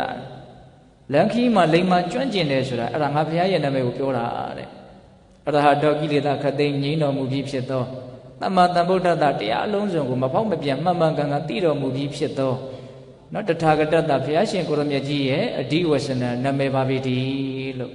နော်လန်ခီမှာကျွမ်းကျင်လိမ္မာတယ်ဆိုတဲ့ပုဂ္ဂိုလ်ဟာမြတ်စွာဘုရားကိုပြောတာဒါကြောင့်မြတ်စွာဘုရားကဦးဇင်းတို့တုတ်တန်တစ်ခုတည်းမှာလန်ခီကိုလိမ္မာကျွမ်းကျင်ပုံကိုဘယ်လောက်ထိမြတ်စွာဘုရားဟောထားလဲဆိုလို့ရှိရင်နော်ငရဲပြည်ကိုဘလို့သွားရတယ်ဆိုတဲ့လမ်းလည်းသူသိတယ်တဲ့နော်ပရိစ္ဆန်ဘုံကိုဘလို့ရောက်အောင်သွားရမလဲဆိုတဲ့နီလန်းကိုလည်းသူသိတယ်အဲ့ဒီလမ်းကိုလည်းသိတယ်ပေတလို့ဆိုတဲ့ပြိတ္တဘုံကိုဘလို့သွားရမလဲဆိုတဲ့လမ်းကိုလည်းသူသိတယ်နော်လူပြည်မှာဘလို့သွားရမလဲလူပြည်ရောက်အောင်ဘလို့သွားရမလဲဆိုတာလည်းသူသိတယ်နတ်ဘုံဌာနကိုရောက်အောင်ဘလို့သွားရမလဲဆိုတဲ့လမ်းကိုလည်းသူသိတယ်ဂတိ၅မျိုးပေါ့နော်လမ်း၅မျိုးပေါ့အဲ့ဒါတွေမကဘူးတဲ့ဂတိဝိမု ക്ത လို့ဆိုတဲ့နိဗ္ဗာန်ချမ်းသာကိုရောက်အောင်ရအောင်ဘယ်လိုရှောင်လာရမလဲဆိုတဲ့လမ်းကိုလည်းသူသိတယ်ဆိုပြီးတော့ဘုရင်တို့သူ့နခယံကိုအကြောင်းပြုပြီးတော့မြတ်စွာဘုရားဟောထားတဲ့တရားဒေသနာတစ်ပုဒ်ရှိတယ်နော်အဲ့ဒီသုတ်တန်ထဲမှာမြတ်စွာဘုရားကိုရောမြတ်ရဲ့အည်အသွေးတွေကိုအများကြီးဖော်ထုတ်ပြီးတော့ပြတာရှိတယ်နော်ဂတိ၅ပါးနဲ့တကွဂတိဝိမု ക്ത ကိုသိတော်မူမြင်တော်မူတယ်မြတ်စွာဘုရားလမ်းကိုကျွမ်းကျင်တယ်နော်ဒီပြစ္ဆုတ်ပံဘဝပြစ္ဆုတ်ပံကာလနော်ဘယ်ကိုရောက်ရင်ဘယ်ကိုရောက်ချင်တယ်ဆိုရင်ဘယ်လိုသွားမယ်ဆိုတာတော့ကိုမဆိုထားနဲ့ပေါ့နော်ဒါကြောင့်ဘုရားရှင်ကိုရမြတ်ကြီးကိုတရားဓမ္မတို့ဦးဇင်းတို့တွေနော်အမိပြုတ်ခွင့်ရတာမြတ်စွာဘုရားရဲ့အစိုးအမတွေကိုလေ့လာခွင့်နာယူခွင့်မှတ်သားခွင့်ကျင့်သုံးခွင့်ရတာတကယ်ပြောရရင်နော်မတွေ့တဲ့လူတွေနဲ့နှိုင်းစာမယ်ဆိုရင်ဘလို့မှပြောလို့မရတော့အောင်ကံအလွန်ကောင်းလာတယ်လို့မဆိုနိုင်ဘူးလားဆိုနိုင်ရနော်ဘုရားလမ်းခီးကိုသွားတယ်လမ်းသိတဲ့လူရဲ့နောက်ကနေလိုက်ရတယ်ဆိုတာဒါတော်တော်ကောင်းတာပေါ့နော်ရွှေကျင်ဆိုတော်ဘုရားကြီးပေးတဲ့ဥမာတစ်ခုရှိတယ်မျက်စိနှစ်ဖက်အစုံပြက်နေပါတော့လည်းပဲမျက်စိမြင်တဲ့ပုဂ္ဂိုလ်ရဲ့တောင်ဝေးကိုဆွဲပြီးတော့လိုက်မယ်ဆိုလို့ရှိရင်တော့လိုရာခီးကိုရောက်နိုင်ပါသေးတယ်တဲ့ဟုတ်လားအဲ့တော့လမ်းမသိပြီမလို့တိတ်ပြီးတော့စိတ်တော့မပြတ်အောင်နဲ့ပေါ့နော်နော်ဒီအချိန်နေမျိုးမှာလမ်းသိတဲ့ဘုရားရှင်ကိုရမြတ်ကြီးရဲ့တရားတော်ဒီဟူသောတောင်ဝေးကိုဆွဲပြီးတော့လိုက်ခွင့်ရတယ်ကိုလမ်းမသိပြီမလို့လည်းပဲလမ်းမှန်ကိုတော့ရောက်နိုင်သေးတယ်ဒါပေမဲ့မျက်ခြေမပြတ်ဖို့တော့လိုတာပေါ့နော်ဟုတ်ရလားဒါကြောင့်မြတ်စွာဘုရားဆိုတာကလည်းလမ်းကိုသိတဲ့လူလိမ္မာကျွမ်းကျင်တဲ့သူဆက်ပြီးတော့မြတ်စွာဘုရားကကိုရမြတ်ပေးထားတဲ့ဥမာတွေကိုပြန်ပြီးတော့ဖြည့်ရှင်းပြမယ်နော်ဒီလမ်းကိုသွားလို့လမ်းကိုပြလိုက်တဲ့အချိန်မှာပထမဆုံးတွေ့တာကဘာလဲလမ်းနှစ်ခွတွေးတာပဋ္ဌာန်လမ်းနှစ်ခွအဲ့ဒီလမ်းနှစ်ခွဆိုတာဘာပြောတာတော့တွေးတာပထောတိခောမက်ခောတိတ်တအဝိဇ္ဇာဝိသိကိစ္စရေတံအဓိဝဆနနော်လမ်းနှစ်ခွဆိုတာယုံမှားတန်တရားဝိသိကိစ္စကိုပြောတာတဲ့ဝိသိကိစ္စဆိုတာကပိတ္တတို့သိပါတယ်နော်ယတနာမြတ်သုံးပါးနဲ့ပတ်သက်ပြီးတော့စိတ်ထဲမှာမှန်ကန်တဲ့ဆုံးဖြတ်ချက်မချနိုင်တာနော်ဘုရားတရားတန်ခါဆိုတာတကယ်မှဟုတ်ရဲ့လားနော်ဒီအကျင့်တွေကြည်ရတာကအချိန်ကုန်ယုံမဲလားလူပန်းယုံမဲလားအကျိုးရှိတာမှဟုတ်ရဲ့လားစရှိသဖြင့် တကယ်ကောင်းတာကိုလှုပ်ချင်စိတ်ပေါက်လို့ယုံကြည်လို့လှုပ်လာပြီဆိုတဲ့အခါမျိုးမှာတောင်မှအဲ့ဒီတန်တရားတွေကတစ်ခါတလေမှဝင်လာတတ်သေးတယ်ဟုတ်လားဝင်လာတတ်သေးတယ်နော်လမ်းကိုရှောက်ပြီးဆိုတော့မှလမ်းတစ်ခွကတွေ့တတ်သေးတယ်အဲ့ဒီလမ်းတစ်ခွဆိုတာဒါဝိရှိကိစ္စကိုပြောတာဘလို့တူတာတော့တူပုံကလေးကိုအရင်တို့ကျမ်းစာတွေထဲမှာတခြားသောဒေသနာတွေမှာဥမာပေးထားတာရှိတယ်အလွန်ဖိုးထိုက်တဲ့ယတနာပစ္စည်းတွေကိုတည်ဆောင်လာတဲ့ကုန်တဲ့တယောက်တည်င်းရလို့နောက်ကလူဆိုးတွေတခိုးတွေကလိုက်ပြီးတော့လူမဲ့ရက်မဲ့နှိမ့်ဆက်မဲ့ရွှေပြီးတော့ပြန်ရှာဖို့လိုက်လာကြတယ်အဲ့ဒီတည်င်းကိုလည်းအဲ့ဒီကုန်တဲ့ကြီးကကြားတယ်ကြားတဲ့အခါကျတော့ရှိကနေပြီးတော့အဲ့ဒီလူဆိုးတခိုးရဲ့လက်ကလွတ်အောင်သူမြန်မြန်သွားတယ်အဲ့လိုသွားရင်လည်းဘွားဆိုလက်နှစ်ခွတွေ့တယ်တဲ့ဘယ်ဘက်တလန်းညာဘက်တလန်းဘယ်လမ်းကိုသွားရမလို့သူမရွေးချယ်နိုင်ဘူးနော်တန်သေးရနဲ့အဲ့ဒီနာမှာရက်နေတယ်တွေးဝေးနေတယ်အဲ့ဒီအချိန်မှာပဲနောက်ကလူစုတစ်ခုကမှီလာပြီးတော့သူတွေကဘုရားယနာပစ္စည်းကိုလူယူမယ်သူ့ကိုနှိပ်စက်မယ်သေခြင်းလည်းသေသွားနိုင်တယ်သေကြတာကတော့သူ့ရဲ့တန်ဖိုးရှိတဲ့ယနာပစ္စည်းတွေပါသွားမယ်အဲ့လိုပဲဒကာဓမ္မတို့ဦးဇင်းတို့တွေဟာနော်ဒီဘုရားသာသနာနဲ့တွေ့ကြုံတဲ့အခိုက်မှာမဲ့ဉဏ်ပူဉဏ်ကိုရအောင်လုံနိုင်ခွင့်လို့ဆိုတဲ့အခွင့်အရေးဟာအဖို့ထိုက်တန်တဲ့ယတနာပဲအဲ့ဒီအခွင့်အရေးဆိုတဲ့ယတနာကိုထုတ်ပြီးတော့ခရီးသွားနေတာကုန်တယ်တယောက်နော်လန္ဒခွန်ဆိုတဲ့ယုံမတန်တရားဖြစ်ပြီဆိုတာနဲ့အဖြစ်ပြီတော့လောဘဒေါသမောဟဆိုတဲ့ကိလေသာရဲ့ကိုယ့်ရဲ့အခွင့်အရေးဆိုတဲ့ယတနာတုတ်ကိုလူယူတာကိုခံရတယ်မလို့ဖြစ်တော့ဘူးလေတန်တရားဖြစ်နေတဲ့ချိန်မှာမလို့ဖြစ်တော့ဘူးဒီနေ့မလို့ဖြစ်လိုက်ဘူးဆိုရင်ဒီနေ့အတွက်ဆုံးရှုံးသွားတယ်ဒီလမလို့ဖြစ်ဘူးဆိုရင်ဒီလအတွက်ဆုံးရှုံးတယ်ဒီနှစ်မလို့ဖြစ်ဘူးဆိုရင်ဒီနှစ်အတွက်ဆုံးရှုံးတယ်အဲ့ဒါပါလေယတနာပစ္စည်းတစ်ခုစီပါသွားတာသဘောပေါက်တယ်နော်ဘာကြောင့်ပါသွားတော့လမ်းနှစ်ခွမှာရက်နေလို့နော်မှန်ကန်တဲ့ဆုံးဖြတ်ချက်တစ်ခုမချနိုင်ဘူးဒါကြောင့်မြတ်စွာဘုရားကလမ်းနှစ်ခွဆိုတာဝိသိကိစ္စကိုပြောတာလို့မိန့်ရှိတာတေနမုဒ္ဒံကိစ္စတေနမုဒ္ဒံကန္တဝတခိတတိဆက်ပြီးတော့သွားပါတော့လမ်းတစ်ခွတွေ့လိမ့်မယ်အဲ့ဒီလမ်းတစ်ခွတွေ့ရင်ဘာလုပ်မလို့တထဝါမမုံစိတ်တဝတခိနကနာဟိလက်ဝဲလမ်းကိုစွန့်ပြီးတော့လက်ရလမ်းကိုယူပါပြောခဲ့တယ်နော်အဲ့တော့လက်ဝဲလမ်းဆိုတာဘာလဲလက်ရလမ်းဆိုတာဘာလဲလိုလာပြီနော်ပြောဖို့ဝါမောမေဂောတိခောတိတ္တနော်အဋ္ဌိကိကတေတမိစ္ဆာမဂ္ဂတအဓိဝဆနာနော်လက်ဝဲလမ်းဆိုတာကမှားယွင်းတဲ့မိစ္ဆာဒိဋ္ဌိခေါင်းဆောင်တဲ့မှားယွင်းတဲ့လမ်းစဉ်ရဲ့လမ်းပဲတဲ့ကံကံရဲ့ကျိုးကိုမယုံဘူးရှေးဘဝဆိုတာမယုံဘူးနောက်ဘဝဆိုတာမယုံဘူးဟုတ်လားနော်အဲ့လိုမျိုးဦးဇင်းတို့အလွန်မှားယွင်းတဲ့ကံကံရဲ့ကျိုးနဲ့ဘဝတန်တရားကိုပြစ်ပယ်တဲ့မှားယွင်းတဲ့မိစ္ဆာဒိဋ္ဌိခေါင်းဆောင်တဲ့မှားယွင်းတဲ့မိစ္ဆာဒိဋ္ဌိအယူဆရှိရင်တွေးကြရင်လည်းမှားမှာပဲလုံပြီးပြောပြီးဆိုရင်လည်းမှားမှာပဲအမှားတွေကြီးဆက်ပြီးတော့လာမယ်ပေါ့နော်အဲ့ဒါမစ္ဆာမဂ္ဂင်၈ပါးကိုတမ္မာမဂ္ဂင်၈ပါးရဲ့ဆန့်ကျင်ဘက်အနေနဲ့အလွယ်မှတ်ရတော့နော်ဒါလက်ဝဲလန်းဆိုတာမိစ္ဆာမဂ္ဂင်၈ပါးကိုပြောတာလို့အကျဉ်းမြင်မှတ်ရအောင်အဲ့လို့ဆိုရင်လက်ရလန်းဆိုတာဘာလဲဒက္ခိနောမေဂောတိခောတိတ္တအရိယတေတအဋ္ဌင်္ဂိကတမဂ္ဂတအဓိဝဆနာနော်လက်ရလန်းဆိုတာအလွန်ဖြူရှင်တန်ရှင်းတဲ့မဂ္ဂင်၈ပါးရဲ့နာမည်ဖြစ်တယ်မဂ္ဂင်၈ပါးမှာတမ္မာဒိဋ္ဌိကခေါင်းဆောင်တယ်နော်တမ္မာဒိဋ္ဌိမှန်ကန်တဲ့အမြတ်နော်ကံကံရဲ့အကျိုးကိုသိတယ်မြင်တယ်နော်စေတနာမှာစွန့်ရည်တတ္တိရှိတယ်စေတနာဆိုတာကံလို့ခေါ်တာနော်စေတနာဟံဘိခဝေကမ္မဝရမိစေတနာမှာစွန့်ရည်တတ္တိရှိတယ်ကောင်းတဲ့အလုပ်ကောင်းတဲ့အပြောကောင်းတဲ့အတွေးတွေကိုလှုပ်ဖြစ်ပြောဖြစ်တွေးဖြစ်စေတဲ့စေစောတိုက်တွန်းနေတဲ့ဒီစေတနာဆိုတဲ့ကုသိုလ်ကံအဲ့ဒီကုသိုလ်ကံကချမ်းသာဒုက္ခမျိုးစုံနဲ့ဘဝကောင်းကိုဖန်တီးနိုင်တယ်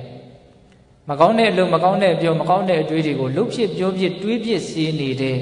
အတွင်းကနေတိုက်တွန်းနှိုးဆော်နေတဲ့စေတနာဘာမရှိဘူးလားရှိတယ်အဲ့ဒါကဘာလဲအကုသိုလ်ကံနော်အဲ့ဒီအကုသိုလ်ကံကယုံညံ့တဲ့စေတနာကဆင်းရဲဒုက္ခမျိုးစုံနဲ့ဘဝဆိုးတွေကိုဖန်တီးနိုင်တယ်ဒီစေတနာရဲ့စွမ်းရည်တတိတနည်းအားဖြင့်ကံကံရဲ့အကျိုးဒါကိုသိတယ်မြင်တယ်နားလိုက်တယ်ဒါအခြေခံသမာဓိဋ္ဌိနော်ဆက်ပြီးတော့ဘာလာမလို့ဒီသဘာဝလောကကြီးမှာပုဂ္ဂိုလ်တ attva ဆိုတာမရှိဘူးသဘာဝတရားတွေသာနဲ့အကြောင်းအကျိုးဆက်ဆက်ပြီးတော့ဖြစ်ပြီးရင်မရှိတော့တဲ့သဘော နာမရူပပရိစ္ဆေဒညာပစ္စယပရိက္ခညာဝိပဿနာညာဉာဏ်သုံးခုကိုတခါတည်းပေါင်းပြောလိုက်တာနော်ပုဂ္ဂိုလ်တ attva မရှိယုံနာများတာဖြစ်နေတာပန်စင်းထားလို့ဖြစ်တာမဟုတ်အကြောင်းပဲဖြစ်နေတာမဟုတ်ဖြစ်เสียအကြောင်းရှိလို့ဖြစ်နေတာဒီလိုမျိုးအကြောင်းအကျိုးဒီယုတ်ဒီနံဒီအကြောင်းဒီအကျိုးဒီသဘာဝတရားတွေကဖြစ်ပြီးရင်မရှိတော့တဲ့သဘောတွေလို့ဟောဒီအမှန်တရားကိုသိတာမြင်တာဒါပါလေတမ္မာဒိဋ္ဌိတမ္မာဆိုတာမှန်ကန်တာဒိဋ္ဌိဆိုတာအမြင်အမှန်တိုင်းမြင်တာပုဂ္ဂိုလ်တ attva ဆိုတကယ်မရှိဘူးငါဆိုတာမရှိဘူးသူဆိုတာမရှိဘူးသဘာဝတရားတွေပဲအဲ့ဒီသဘာဝတရားတွေကဘယ်လိုလဲပန်စင်းထားလို့ဖြစ်တာလည်းမဟုတ်အကြောင်းပဲဖြစ်တာလည်းမဟုတ်ဒါတင်လားမဟုတ်ဘူးဖြစ်ပြီးရင်လည်းမရှိတော့ဘူးထပ်ဖြစ်တယ်ထပ်ဖြစ်နေတယ်အချိန်နဲ့အမျှထပ်ဖြစ်နေတယ်ဖြစ်ပြီးတိုင်းလည်းမရှိတော့ဘူးဒါအမှန်တရားပဲအဲ့ဒါကိုသိရင်ဘာခေါ်မလို့တမ္မာဒိဋ္ဌိဒါဝိပဿနာတမ္မာဒိဋ္ဌိပဲရှိသေးရဲ့နော်ဆက်ပြီးတော့ဒါကိုရင့်ကျက်အောင်ပွားများလို့တစ္ဆာလေးပါးကိုသိကြမယ်ဆိုရင်တော့အမြင့်မားဆုံးသောတမ္မာဒိဋ္ဌိကိုရတယ်ဒေသနာတော်ဒီတော်တော်များများတမ္မာဒိဋ္ဌိဆိုတာတစ္ဆာလေးပါးကိုသိတာလို့အဲ့လိုမြတ်စွာဘုရားအဓိပ္ပာယ်ဖွင့်တယ်ဟုတ်လားအဲ့တော့လက်ရလန်းဆိုတာဘာလဲဘဝရဲ့အမှန်တရားကိုသိတာမြင်တာနားလည်တာနော်အဲ့ဒီတမ္မာဒိဋ္ဌိခေါင်းဆောင်တဲ့အင်္ဂါ၈ပါးနဲ့ပြည့်စုံတဲ့နော်မက္ခင်အစုအဝေးကြီးပေါ့နော်မက္ခင်ကမက္ကအင်္ဂလမ်းရဲ့အစုအဝေးနိဗ္ဗာန်ကိုရောက်စေတတ်တဲ့လမ်းရဲ့အစုအဝေးတော့လက်ရလန်းဆိုတာဒါပဲဘဝခန္ဓာရဲ့အကြောင်းကိုအမှန်တိုင်းသိတဲ့တမ္မာဒိဋ္ဌိခေါင်းဆောင်တဲ့မက္ခင်၈ပါးသည်ရှောက်လန်းရမယ်လမ်းအဲ့ဒီလမ်းကိုရှောက်လန်းတဲ့အခါမှာဒီဘဝခန္ဓာမှာအလုတ်လုတ်နေကြတဲ့ဆက်ပြီးတော့ဖြစ်ပေါ်နေကြတဲ့သဘာဝတရားတွေအကြောင်းကိုသူအများကြီးသိလာတယ်နော်အဲ့လက်ရလန်းကိုရှောက်ပြီးဆိုတော့မြတ်စွာဘုရားဘာတွေ့မလို့ဟောတော့အလွန်နဲ့တဲ့တောအုပ်ကြီးတစ်ခုတွေ့မယ်လို့ပြောတယ်နော်တောအုပ်ကြီးဆိုတာဘာပြောတာတော့တဲ့အဲ့ဒီမှာမြတ်စွာဘုရားကိုတော်တိုင်အဓိပ္ပာယ်ဖွင့်ပြတယ်တိဘောဝနတန်ထောတိခောတိတအဝိဇ္ဇာယတအဓိဝဆနနဲ့ဆိုင်တဲ့တောအုပ်ကြီးကျဲပြန့်တဲ့တောအုပ်ကြီးဖြတ်သန်းမှုခက်တဲ့တောအုပ်ကြီးဆိုတာမတိမှုမောဟအဝိဇ္ဇာရဲ့နာမည်ပါတဲ့နော်အဝိဇ္ဇာရဲ့နာမည်ဒီနမအဝိဇ္ဇာကလည်းနေကအလွန်ကျဲနော်စောစောကပြောခဲ့တဲ့အမှန်ကိုသိတဲ့တမ္မာဒိဋ္ဌိနဲ့ဆန့်ကျင်ဘက်လို့အတူတူလည်းမှတ်မဆိုရင်မှတ်လို့ရတယ်နော်ကံကံရဲ့အကျိုးကိုမသိဘူးဟုတ်လားကျုံနာများတာရှိနေတယ်လို့ဖြစ်နေတယ်လို့မသိဘူးအကြောင်းအကျိုးကိုမသိဘူးအိဋ္ဌဒုက္ခအနတ္တကိုမသိဘူးသစ္စာလေးပါးကိုမသိဘူးသူရှင်းတဲ့သူနော်မသိတာကအဲ့ဒီမသိမှုဟာဖြတ်သန်းဖို့ခက်တဲ့တောအုပ်ကြီးတစ်ခုပဲဟုတ်တယ်တချို့တောတွေကအရက်နဲ့တယ်မျက်စိလဲသွားလို့ရှိရင်ဘယ်ထွက်လို့ထွက်မှမသိတော့စဉ်းစားကြည့်နော်အဲ့ဒီထဲမှာအလွန်ကြောက်စရာကောင်းတဲ့တာယတိဆန်တွေလည်းရှိမယ်ထွက်မရဘူးဆိုတာနဲ့အန္တရာယ်ကတောက်လျှောက်ကတ်နေတယ်အဲ့လိုပဲမတိမှုတောအုပ်ထဲမှာတတ္တဝါတွေဟာတကယ်တမ်းကတော့ခြားလဲနေကြတာကြီးပါပဲဖြတ်သန်းဖို့ခက်လို့အန္တရာယ်ထူပြောလို့အဝိဇ္ဇာကိုတောအုပ်လို့ပြောတာအဲ့ဒီအဝိဇ္ဇာတောအုပ်ထဲကမထွက်နိုင်တဲ့အတွက်ကြောင့်ကိုပဲဒကာဓမ္မတို့အချင်းတွေဟာဒုက္ခဆက်ထဲကမထွက်နိုင်နေတာထွက်နိုင်တဲ့တောအုပ်ကတော့ထွက်ထားတယ်ဒါပေမဲ့မထွက်နိုင်တဲ့တောအုပ်တွေကလည်းကြံနေသေးတယ်ထွက်နိုင်တယ်လို့တော့ထွက်နိုင်တယ်ကံကံရဲ့အကျိုးကိုသိတယ်ဟုတ်လားကံကံရဲ့အကျိုးကိုမသိဘူးလို့ဆိုတဲ့အလွန်ပိတ်မှောင်းနေတဲ့နဲ့တဲ့တောအုပ်ကြီးကတော့ထွက်နိုင်မယ်ပေါ့နော်ဆက်ပြီးတော့ကိုယ့်ကိုဘယ်အဆင့်ထိဒီတောတွေကမျက်စိလဲပြေးပြီးတော့ထွက်လာနိုင်လဲထွက်မလာနိုင်ဘူးလဲဆိုတာတော့ကိုယ့်ကိုစီစစ်ပေါ့နော်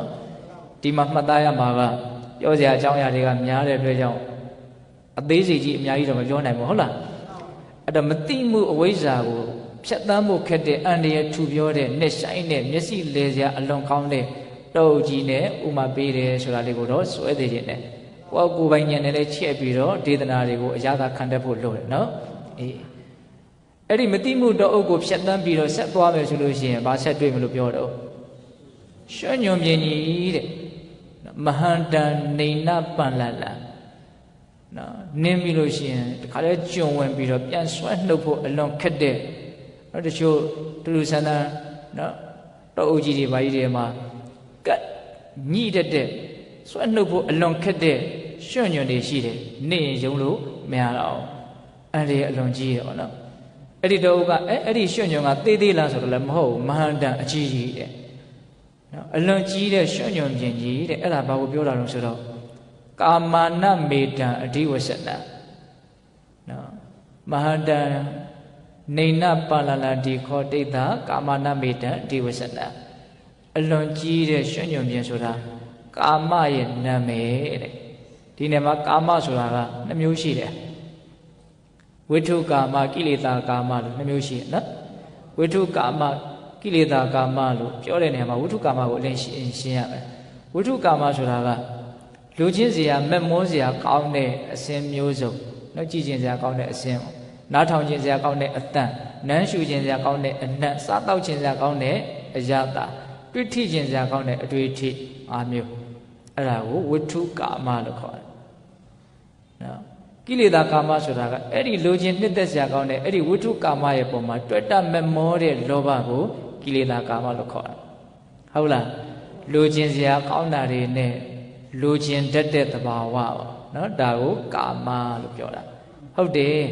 ဒီကာမသည်ရွှံ့ညွန်ကြီးဖြစ်တယ်ဆိုတာအလွန်ထင်ရှားတယ်ကြာမိပြီဆိုရင်ပြန်ယုံဖို့မလွယ်ဘူးကြာမိပြီဆိုတာနဲ့ညှဉ်းနှွမ်းမှုကလည်းတခါတည်းပါပြီးသားနှိမ့်မမှုကလည်းတခါပဲပါပြီးသားတန်ရှင်းဖို့လည်းသိပြီးတော့မလွယ်ဘူးဘောပေါက်ရလားဒါကြောင့်ပိဿပေါင်းတော်တို့ကာမရွှံ့ညွန်ထဲမှာ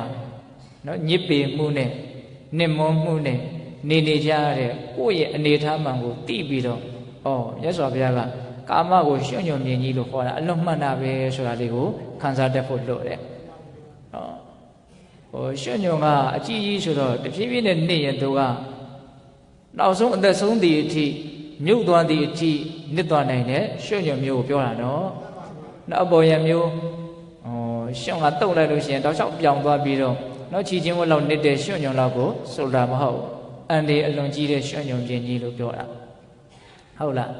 ဒါကြောင့်ပိဿပေါင်းတော်တို့ရွှံ့ညွန်မြင်ကြီးဆိုတာကာမရဲ့နာမည်ဆိုတာကိုလည်းကိုယ့်ကိုချဲ့ထွင်ပြီးတော့နားလည်ရမယ်အဲ့တိုင်းဆက်ပြီးတော့သွားတဲ့နောက်ဟာလေးကိုနည်းနည်းဦးစားပေးခြင်းလို့အဝိဇ္ဇာနဲ့ကာမကိုတော့အတူချုပ်လေးပဲပြောလိုက်နောက်ထပ်တတိယမြောက်အန္တရာယ်ရှိတဲ့အရာကြီးဆက်တွေ့မယ်အဲ့ဒါကဘာလဲဆိုတော့သုပ္ပံပပတံပပါတံအဲ့ဒါကဘာပြောတာလဲဆိုတော့အလွန်နဲ့တဲ့ကြောက်ကဘာဖြတ်ဟုတ်လားကြောက်ဆောင်နေနဲ့ပြည်နေတဲ့အချွန်တွေထိုးလို့ထောင်းလောင်းထနေတဲ့ပြုတ်ကျသွားမယ်ဆိုလို့ရှိရင်အမျိုးမျိုးအစိတ်စိတ်မှမှာကွက်ပြက်ပြက်ရှိသွားနိုင်တဲ့အန္တရာယ်ရှိတဲ့ကြောက်ကဘာကြီးအဲ့ဒီကြောက်ကဘာကြီးဆိုတာဘာပြောတာလဲဆိုတော့ကောဓုပါယတေတံအဓိဝဆနာကောဓဥပါယတရဲ့နာမည်ဖြစ်တယ်တဲ့ကောဓဆိုတာအမျက်ဥပါယတဆိုတာပင်ပန်းတာဥပါယတဆိုတဲ့စကားလေးခဏခဏကြားဦးတယ်မဟုတ်လားသောကပရိဒေဝဒုက္ခဒေါမနတုပါယတဒေါမနတဥပါယတဟုတ်တယ်နော်အဲ့ဥပါယတဆိုတာကလည်းပင်ပန်းတာစိတ်တွေပင်ပန်းတာစိတ်တွေပင်ပန်းလို့အာကြီးလာတော့လည်းပဲစိတ်ရဲ့မိယာဒီယုတ်ကြီးလည်းပင်ပန်းတယ်နော်သွေးတို့ယောဂတွေဘာတွေရှိရင်ပင်ပန်းတဲ့တံမခံနိုင်သေတာပဲချွေတွေခြေပေါက်တွေထွက်မယ်ရုပ်တွေဘာတွေပြက်မယ်အကြီးအကျယ်ပင်ပန်းဆင်းရဲတယ်အဲ့ဒါကိုဥပါယတလို့ခေါ်တယ်ကောဓနဲ့ဥပါယတကိုပေါင်းတာနော်ကောဓုပါယတအမျက်ထွက်ခြင်းကြောင့်ပင်ပန်းခြင်းတဲဖို့ကောက်ရင်ဒေါသဟုတ်လားအဲ့တော့ကြောက်ကဘာပြက်ကြီးဆိုတာဘာပြောတာလဲဒေါသကိုပြောတာအဲ့တော့ဒေါသဖြစ်ပြီဆိုတာနဲ့ကြောက်ကဘာပြက်ထဲကြာတာပဲလောဘဖြစ်ပြီဆိုတာနဲ့နှုံနဲ့နှစ်တာပဲတွေးဝေးပြီဆိုတာနဲ့တောအုပ်ထဲမျက်စိလဲတာပဲဒါခံစားတတ်ဖို့လိုတယ်နော်မသိမှုကခံစားဖို့ကတော်တော်ခက်တယ်မသိတာကြီးကိုခံစားဖို့ကတော်တော်ခက်တယ်လောဘကိုနားလည်ဖို့လွယ်နော်လိုချင်နေရတာထင်ရှားတယ်စိတ်တူနေရတယ်ဒေါသဖြစ်တယ်စိတ်ဆိုးတယ်ဆိုတာလည်းပဲနားလည်ဖို့လွယ်တယ်နော်သိဖို့လွယ်တယ်အဲ့ဒီမောဟအီဖြစ်နေတာသိဖို့ခက်တယ်ဟုတ်တယ်မဟုတ်လားကိုယ့်ကိုမသိလို့မသိမှလည်းမသိဘူးမြင်သောသူသည်မြင်သောသူကိုလည်းမြင်၏မမြင်သောသူကိုလည်းမြင်၏ဟုတ်လားမမြင်သောသူသည်မြင်သောသူကိုလည်းမမြင်မမြင်သောသူကိုလည်းမမြင်မမြင်ပါဘူးဆိုမှတော့ तू ကမမြင်တာကိုလည်းမြင်မှာမဟုတ်အဲ့တော့မောဟဖြစ်နေတဲ့အချိန်မှာမောဟဖြစ်နေတယ်လို့လည်းသိမှာမဟုတ်ဒါကြောင့်အလွန်သိခက်တယ်ဒါပေမဲ့ကိုယ့်ကိုတောအုပ်ထဲရောက်နေတယ်ဆိုတာခံစားဖို့သိပြီးတော့မလွယ်ဘူးနှုံနဲ့နစ်တယ်ဆိုတာကခံစားဖို့လွယ်တယ်နောက်စိတ်တိုင်းမကြတိုင်းခံစားမိမယ်ထင်ပါတယ်နော်မတို့တော့နှုံနစ်ပြီဆိုဟုတ်တယ်မဟုတ်လားဒေါသဖြစ်တိုင်းကြောက်သေးကြပြီဆိုတာကိုလည်းခံစားတတ်ဖို့လိုတယ်နော်ဒါကြောက်เสียကောင်းတယ်တော့ဒီနေ့မှာကြောက်သေးမကြအောင်ဘာလို့နိုင်ဖို့လိုတော့ထိန်းနိုင်ဖို့လိုတာနော်စိတ်တူเสียဒေါသဖြစ်เสียအာယုန်နေဆိုတာကတော့ဘယ်သူမှရှောင်လို့မရပါဘူးနေ့စဉ်တွေ့ကြုံနေကြတာ လောကကြီးကကိုယ်စိတ်တိုင်းကြနော်နေပေးပါမယ်လို့အမခံချက်နဲ့ကိုယ့်ကိုခေါ်ထားတာမဟုတ်ဘူးလေဟုတ်တယ်မဟုတ်လားစိတ်တိုင်းမကြကြရတယ်တွေ့ပါအောင်တွေ့လာကြုံလာတဲ့အခါမှာဒေါသဖြစ်เสียကောင်းတဲ့အနေအထားမျိုးနဲ့ကြုံလာတဲ့အခါမှာဒေါသကိုမထွက်အောင်ထိန်းရမယ်တကယ်လို့ထွက်လာခဲ့ပြီဒေါသဖြစ်လာခဲ့ပြီဆိုရင်လည်းပဲအဲ့ဒီဒေါသကိုအရှိန်သေးအောင်ထိန်းနေရမယ်နော်အရှိန်နဲ့ပြေးနေတဲ့ကားကိုအလွန်ကောင်းတဲ့ဗရိတ်နော်အုပ်နိုင်ရမယ်နော်ဒါကဦးဇင်းကဒီခေတ်အနေနဲ့ပြောလိုက်တဲ့ဥမာပေါ့နော်ဒီဥမာကိုဉာဏ်နဲ့ကိုပေါ်လာတဲ့ဥမာမဟုတ်ဒါကမြတ်စွာဘုရားပေးထားတဲ့ဥမာမြတ်စွာဘုရားလက်ထက်ကကားမရှိတဲ့အခါကျတော့ဗရိတ်နဲ့တော့ဘယ်ဥမာပေးမလို့သို့တော်လည်းပဲဒီဥမာနဲ့အတူတူပဲဦးဇင်းတို့ဓမ္မပဒပါဠိတော်ထဲမှာဂါထာလေးတစ်ပုဒ်ရှိတယ်ယောဝေဥပတိတံကောတံရထံဗန္နဝဝါရေတမဟံတာရတိပြုမိရတမိကာဟောဣတရောစနောတဲ့ဂါထာလေးတော်တော်ကောင်းတယ်အဓိပ္ပာယ်ကဘာပြောတော့ဆိုတော့ယောအကျင့်ပုဂ္ဂိုလ်သည်ဗန္တံလျှင်မြန်စွာပြေးနေသောရထံယထာကိုဝါရီဣဝတားမြစ်တကဲ့သို့ရက်လိုက်တကဲ့သို့ဥပတိတံဖြစ်ပေါ်၍လာသောကောတံအမျက်ဒေါသကိုဝါရီတားမြစ်နိုင်တယ်ဟောပြီးတော့မှနော်စိတ်တို့ကြတွေးလို့စိတ်ထဲမှာထောင်းတဲ့ဒေါသဖြစ်လာတယ်ပြောလိုက်တော့မယ်လှုပ်လိုက်တော့မယ်ဟောဒေါသကပြင်းပြင်းထန်ထန်ဖြစ်လာတယ်အဲ့ဒီဒေါသဖြစ်လာတဲ့အချိန်မှာအရှိန်နဲ့ပြေးနေတဲ့ယထာကိုတောက်လျှောက်ရက်လိုက်နိုင်တယ်လို့တဲ့ယထာတွေကအရန်ကျွမ်းကျင်တယ်ဟုတ်လားအရှိန်နဲ့ပြေးနေတာလက်ကောင်းကောင်းမှအရှိန်နဲ့ပြေးနေတာအဲ့ဒါကိုဘာလို့သူရက်လိုက်တယ်တဲ့ဗန္တံလျင်မြန်စွာပြေးနေသောရထံယထာကိုဝါရေဤဝတားမြစ်တကဲ့သို့ဝါရက်လိုက်တကဲ့သို့ဥပတိတံဖြစ်ပေါ်၍လာတော့ကောတံမိမိရဲ့အမျက်ဒေါသကိုဝါရီအဲ့ဒီပုဂ္ဂိုလ်ဟာတားလိုက်နိုင်တယ်စီးလိုက်နိုင်တယ်ရက်လိုက်နိုင်တယ်အဲ့ဒီလိုရက်လိုက်နိုင်ရင်ဘာပြောတော့တမဟံတာရတိဖြူမိတဲ့အဲ့ဒီပုဂ္ဂိုလ်ကိုအလွန်လိမ်မာတဲ့ယထာဒိန်းလို့ငါဆိုတယ်တဲ့ယထာဒိန်းဆိုတာအဲ့ဒါကိုပြောတာတဲ့ဗဂရိယထာကိုမောင်းတဲ့လူတွေကိုယထာဒိန်းလို့ခေါ်တာမဟုတ်ဘူးတဲ့ဗဂရိယထာတွေကိုမောင်းတဲ့လူဟာယထာဒိန်းမဟုတ်ဘူးအဲ့ဒါတွေကကျိုးခိုင်တဲ့ဟုတ်လားမြင်းရဲ့လေဘင်းကိုနော်ပါဇက်ကနေထွက်လာတဲ့ကျိုးကိုကင်ပြီးတော့မောင်းတာကိုဒါကြောင့်သူကဘာလဲတော့ကျိုးခိုင်ယထာဒိန်းမဟုတ်ယထာဒိန်းဆိုတာဘာလဲဖြစ်လာတဲ့ဒေါသကိုထိန်းနိုင်တဲ့လူကသာတာရတိနော်ယထာဒိန်းလို့ငါဆိုတယ်တဲ့ဣတရောစနောအဲ့ဒီလိုဒေါသအမျက်ကိုမတားနိုင်တဲ့ပုဂ္ဂိုလ်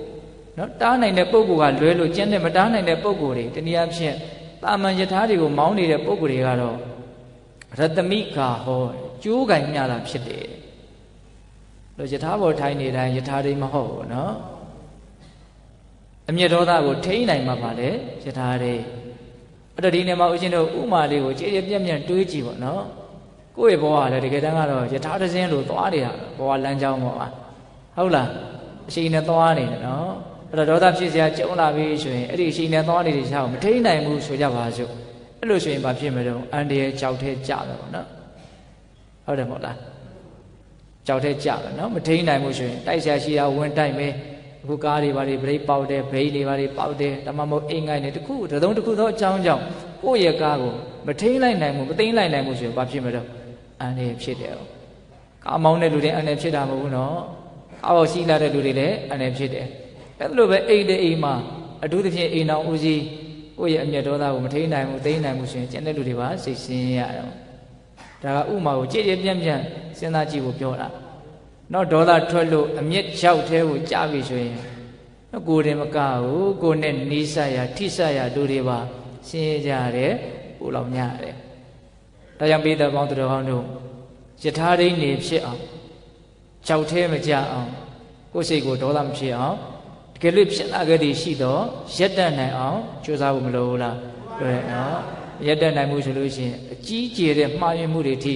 အများကြီးဆိုးရိုးတွေဆက်သွားနိုင်တယ်နော်ထောင်ထဲလည်းရောက်သွားနိုင်တယ်နော်အချုပ်ထဲလည်းရောက်သွားနိုင်တယ်သို့မဟုတ်ဆေးရုံလည်းရောက်သွားနိုင်တယ်သို့မဟုတ်တင်းကြံကုန်းလည်းရောက်သွားနိုင်တယ်နော်ဒေါသရဲ့စနက်ကကောင်းကွက်တစ်ချက်မှမရှိဘူးနော်ဟုတ်တယ်မဟုတ်လားအေးဒါကြောင့်ဦးဇင်းတို့ဘုရားရှင်ကိုရမေကြီးကနော်အလွန်ကြောက်မက်ဖွယ်ရာကောင်းတဲ့ဒီဒေါသကိုဘာလို့ပြောတော့ကြောက်ကဘာပြတ်လို့ပြောတာဟုတ်လားအဲ့ဒါနဲ့ဦးဇင်းတို့ဆက်သွားပါတဲ့တေနမုဒ္ဒံကိစ္စတေနမုဒ္ဒံကန္တဝါအဲ့လိုဆက်သွားလို့ရှိရင်ဓက္ခိတတိတွေ့ရလိမ့်မယ်မြင်ရလိမ့်မယ်အဲ့ဒါဘာလို့ဆိုတော့သမောဘူမိပါဂောရမဏိဩအလွန်ပျော်မွေ့စရာကောင်းတဲ့ညီညွတ်တဲ့မြေပြင် အဲ့ဒါကဘာကိုပြောတာတော့တမန်ဘူမိပါကရမဏိယံတိခောတိတနိဗ္ဗာန်တေတံအဓိဝရှနနိဗ္ဗာန်ကိုပြောတာတဲ့ညီညွတ်တဲ့မြေပြင်ပျော်မွေ့စရာကောင်းတဲ့မြေပြင်ဆိုတာနိဗ္ဗာန်ကိုပြောတာလုံးဝအစဉ်ပြေချောမွေ့တဲ့နေရာတော့အုပ်လည်းမဟုတ်ဘူးရွှွညွန်လည်းမဟုတ်ဘူးရောက်ကဘာပြက်လည်းမဟုတ်ဘာအစဉ်မပြေတာမှမရှိဘူးဒါကအပေါ်ယံပြောကြည့်တာနော်ဟုတ်လားလုံးဝဆင်းရဲဒုက္ခတွေငြိမ်းသွားတယ်ဆိုတဲ့အနေအထားမျိုးလို့မှန်းကြည့်နော်ဒီမှာတော့မြတ်စွာဘုရားကနော်တချို့အရာတွေကနော်ဥမာပေးကြရတာပေါ့နော်တကယ်တမ်းကနိဗ္ဗာန်ဆိုတာအယက်ဒေတာတစ်ခုမဟုတ်ပါဘူးနော်လောဘဒေါသမောဟကိလေသာငြိမ်းတဲ့သဘောကိုနိဗ္ဗာန်လို့အကျဉ်းမြင့်တော့နားလည်ကြမှာဟုတ်လားအဲ့တော့တကယ်အစဉ်ပြေချောမွေ့မှုအပြည့်အဝရနိုင်တာဟာကိလေသာငြိမ်းမှသာနဲ့ရနိုင်တယ်ဆိုတာကိုလည်းပဲကြည်ကြည်ပြတ်ပြတ်နှိုင်းရှင်ပြီးတော့နားလည်ရမှာဟုတ်လားဘာအဖို့ထစ်မှမရှိတဲ့နော်အလွန်ချောမွေ့တဲ့ပျော်မွေ့စရာကောင်းတဲ့မြေပြင်လို့နိဗ္ဗာန်ကိုဒီလိုဥမာပေးတာဟုတ်လားအဲ့လိုဆိုလို့ရှိရင်ဦးဇင်းတို့ဘဝမှာနော်အစသရာအရှင်ပြေတယ်နော်မပြေလေတာတွေဘာမှမရှိဘူးဒုက္ခတွေအကုန်ငြိမ်းနေဆိုတာတကယ်တမ်းကနိဗ္ဗာန်မှသာလည်းငြိမ်းနိုင်မယ်တနည်းအားဖြင့်ပြောမယ်ဆိုလို့ရှိရင်လည်းပဲနော်မဉ္ဇဉ်ပူဉ္ဇဉ်ဖြင့်အစဉ်စဉ်နိဗ္ဗာန်ချမ်းသာကိုမျက်မှောက်ပြုကြတဲ့မျက်မှောက်ပြုပြီးထားကြတဲ့ပုဂ္ဂိုလ်တွေကတော့သူတို့ဘဝမှာအစဉ်မပြေတာတွေမချောမွေ့တာတွေအများကြီးအဖြစ်တော့နေပါတော့လို့နော်ယန္တာဖြစ်သွားပြီဆိုရင်တော့ယာနှုံးကြည့်မရှိတော့နော်သောတာပန်ဖြစ်မယ်ဆိုရင်ကိုပဲနော်အလွန်ဆိုးသွမ်းတဲ့တက္ကာယဒိဋ္ဌိဆိုတဲ့အစဉ်မပြေမှုကြီးကြံ့ထမ်းမှုကြီးခက်ခဲမှုကြီးရှင်းသွားတဲ့အတွက်ကြောင့်မောဟဆိုတဲ့တောအုပ်ကြီးလည်းဒီလောက်ထူစရာအကြောင်းမရှိတော့ဘူးမျက်စိလေလောက်အောင်တော့သူ့ကိုမနှိမ့်ဆက်နိုင်ဘူးဟုတ်လား